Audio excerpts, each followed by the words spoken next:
Hello and welcome back to another Giant Slayer TFT Top 10 video. Today's video will be a countdown of the top champions for ranked play in patch 11.13. Not much has changed from the last meta, so expect to see a lot of familiar faces. We'll be breaking down what makes each of these champions useful and why they're doing so well in the current meta. While there was a B patch, it so far hasn't affected the meta in a meaningful way outside of Lux being less of a priority. With all that said, let's go ahead and get started. But before we begin, please don't forget to click the links in our description. Give your support to everyone who helped make this video happen. We host many TFT tournaments with plenty of exciting content to come. Be sure to also follow our Giant Slayer TFT social media pages. Alright, let's get back to the video. Starting off our top 10, we have Pantheon coming in at number 10. The main attribute of any list for TFT is consistency, whether it's top 10 champions or top 5 compositions or even synergies. Pantheon is a perfect example of consistency. Of course, he's not making many waves in the meta compared to, say, Lux pre-B patch, but as far as a stable and commonly played champion, he's certainly up there with the best. As for what makes Pantheon so consistent, it's partially due to his synergies and also his ability that lets him tank well. Because he takes reduced damage during his ability, he's one of the better frontline options throughout the game, especially considering he's only a 3-cost unit. Being a frontliner makes him a viable choice for a lot of boards, particularly those using Dragon Slayer. Dragon Slayer has uses in Yasuo compositions with Nightbringer Dragon Slayer, Skirmisher since Pantheon is both a Dragon Slayer and a Skirmisher, and in the Bulldozer composition with Varus. Outside of that, you can likely piece together other Dragon Slayer boards utilizing Mordekaiser and Draven, but those are a bit niche. In particular, we're seeing the rise of Bulldozer with Lux falling down in priority. That's primarily where Pantheon is going to shine the brightest since he's given items and serves as a pseudo carry. But overall, if you're playing any composition utilizing Dragon Slayer, then we highly recommend prioritizing Pantheon to have in your front line. Up next is Ryze coming in as the number 9 champion. We're erring on the side of caution in regards to Ryze because he was nerfed in patch 11.13.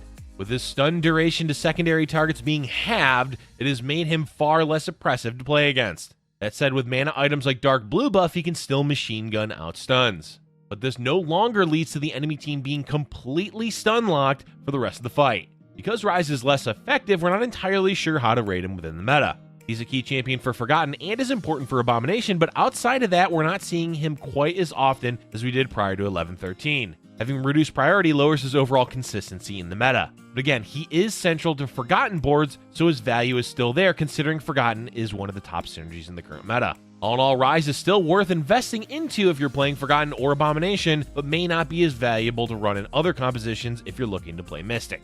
Let's now move on to the number 8 champion, Yasuo. Like Ryze, Yasuo was nerfed in 11.13, but it so far hasn't affected his ability to carry throughout the early stages of the game. Only until you get into the latter half of Stage 4 will Yasuo 2 begin to feel the impact of the nerfs and will struggle to do well. Prior to that, he's still one of the best carries you can run due to the amount of damage his ability does. True damage is truly important in a meta where armor and magic resist stacking is common, whether from Redeemed, Ironclad, or Mystic. Yasuo will cut through boards that rely on defensive stats like butter, which makes him valuable in the current meta. Of course, there's still boards like Dawnbringer or Brawler to deal with, but again, Yasuo outputs enough damage that an early tier 2 Yasuo will put you on a win streak. Later on in the game, you will have 2 choices with Yasuo. Either ditch him as the carry and transition to a different board, or try to 3-star him. A 3-star Yasuo with proper items is still ridiculously strong like he was in the previous meta. The main issue is that not a lot of other boards are rolling for 3 costs, and if you're unable to hit Yasuo 3 quickly, you will fall behind and lose a lot of health. Still, it's a potential out when playing Yasuo. The build is still the same for Yasuo with 4 Nightbringer, 4 Dragon Slayer, providing the most amount of damage and survivability. There's variations you can run, but those 2 traits are by far the most consistent. Items you will want are RFC, Runins, and Jeweled Gauntlet. Again, there's plenty of variations, but you at least want RFC to help with Yasuo being a melee champion. In a meta dominated by 4 and 5 cost champions, it's nice to see the option to play 3 costs like Yasuo. Alright, let's continue on with Vel'koz coming in at number 7. Oh, Vel'koz, you're such a difficult 4-cost carry to properly rate. There are games where Vel'koz will absolutely shred the enemy team and easily carry you into the top 2.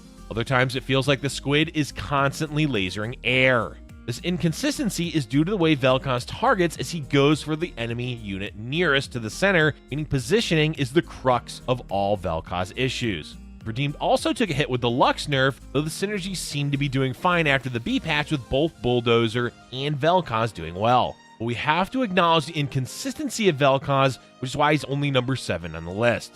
Items are relatively easy to come by, as all you want are a mana item like Shojin and damage items like Jeweled Gauntlet or Death Cap. Positioning, as we said, is the true issue with Vel'koz. It's argued that Vel'koz positioning is based around player skill, which it is, but to an extent.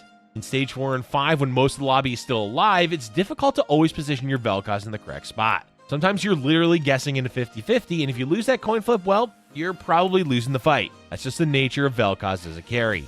Luckily, there are some ways to mitigate that issue, mainly with having a solid composition built around Vel'koz to stall out the fight. Redeemed obviously does this the best with champions like Rell and Leona. Lux, despite being nerfed, also buys a lot of time with her shields. But there's going to be rounds where you sit back and watch Vel'koz laser down one unit or get stunned right when he's about to cast, or any number of other things that lower his effectiveness.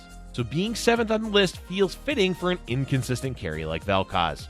Up next, we have the Revenant duo, Ivern and Volibear, coming in at number 6. Once again, we have Ivern and Volibear paired together in our top 10. It's just a necessity at this point because you rarely ever see these two being played separately. Of the two, the more likely one to be played on his own is Ivern, but come level 8 and 9, chances are you're going to be adding in Volibear to go with him. It's worth noting that Volibear isn't that great, and without Revenant, he's fairly underwhelming. If Ivern were to fall in the meta, it would likely mean that Volibear would as well, so these two are barely hanging on to relevancy. That said, if you need frontline, Ivern and Volibear are a worthwhile pair to invest into.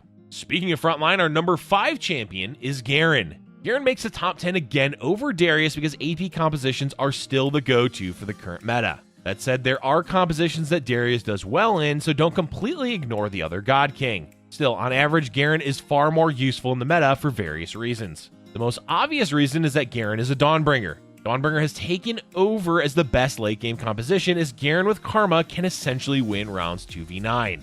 Garen pairs well with Karma because of his magic resist shred, and lastly, Garen is hard to kill due to the shield he produces when he casts his ability. Put all of that together, and yep, Garen is a darn good frontliner. The main concern with Garen is that he's a 5 cost, so finding him can be difficult as well as 2-starring him. He's also contested by other AP compositions, but that reliance on finding Garen just proves how useful he is in the current meta. Up next, we have Draven coming in at number 4. With Ryze being hit with the nerf bat, it's been left to Draven to carry the Forgotten Torch. The damage he can output with good items in 6 Forgotten makes him an essential 4-cost carry in the meta. Granted, he does need to be tier 2 to carry into the late game, so make sure you're scouting to see how contested Forgotten is in your lobby. Overall, we've talked about Draven so many times, there's not much else that needs to be said in regards to his value as a carry. Moving on to our top 3, we have Kindred coming in at number 3. 2 Mystics in one list? Crazy, we know, but Kindred has proven time and time again that they're a staple of the late game regardless of what composition you're playing. Mystic stock is at an all-time high, with so many AP compositions being played with both Lux and Ryze being nerfed, the Mystic Torch is being solo carried by Kindred. Well, not exactly solo, but they are by far the best Mystic. The hallmark of a top-tier champion is one that can be played regardless of composition and items. Kindred fits that perfectly, as you can play them even without Mystic, though Mystic is much more common. But they don't need items to do well, and even as a tier 1, Kindred can swing a fight in your favor. With items, they become even more valuable, both with their ability as well as buffing the damage output of Wolf. All in all, if you're unsure of what champion to put onto your board late game, chances are you'll benefit from playing Kindred. Coming in at number 2, we have Karma. Dawnbringers are disgustingly good in the late game, and it's all because of Karma. Well, Karma and Garen. But Karma is a champion dishing out the damage, and even if she does troll sometimes by missing, on average, she's the most consistent damage dealer outside of capped level 9 boards. This is for a few reasons. One, she's not tied down to any specific items anymore after they changed her to be less reliant on blue buff. Now you can really skip a mana item if you want, meaning you can add in either more damage or utility. Basically, you can play whatever you want on Karma as long as you've increased her damage output. Besides items, Karma is also inherently hard to kill thanks to Dawnbringer. So you have a carry that can do consistent AoE damage, is flexible with items, and is hard to kill? Yeah, it's easy to see why Karma is doing so well. And with that, we can move on to the champion coming in at number 1, Rell. Consistency. That is the word we use time and time again in regards to top champions, and top anything really. And who's more consistent than Rell? Rell can be played without items or traits in every single composition. There's no better standalone champion in the game, especially when it comes to a frontliner. But that's not all. Rell is also redeemed Ironclad and a Cavalier, meaning you can play her in a multitude of builds and gain even more value. With items, she's even better as a frontliner. Hopefully they never nerf Rell too much, as having a frontliner you can always turn to is extremely helpful for playing flex, as it allows smoother transitions. That's going to be it for our top 10 champions of 11-13. But before we go, we have a few honorable mentions to talk about. As usual, these honorable mentions are champions that can do well, but lack consistency. Up first, we have Lux. Look, we have to give a nod to Lux considering how much influence she had in the first half of 11-13. Even after the B patch, she's still valuable for redeemed as her shields help stall out fights. But mostly we're just giving Lux a shout out for her performance early in the meta. Vel'koz has been rising up in value, but isn't quite at the point where he's consistent enough to be in our top 10. Rangers can do well late game, but you need to be level 8 with Vel'koz too. If Vel'koz was slightly better at tier 1, he'd go up in value a lot, but for now, he's just an honorable mention. We mentioned him earlier, but Darius is worth investing into if you're playing an AD comp. Unfortunately, Darius is nowhere near as potent without items as Garen is, but with items, he is quite strong. The main issue with Darius is not a lot of builds can fit him in easily, especially with better frontline options like Rell in the meta. Lastly, there's Varus. Varus is the enabler of Pantheon in Bulldozer and does well as a carry during stage 2 and 3. Mostly what prevents Varus from being in the top 10 is his reliance on items. Without specific items, mostly Final Whisper, he's nowhere near as effective as other champions. Overall, he's only useful past stage 3 if you're running Bulldozer, and only then if you have the right items. Alright folks, that's all we have for you for today. Overall, the meta is still in a great spot with a lot of viable champions, whether that's a carry, frontliner, or support. Let us know in the comment section below what champions you think deserve to be in the top 10. Thank you for watching, and if you're enjoying our content, be sure to hit the like button and subscribe for future Giant Slayer TFT videos.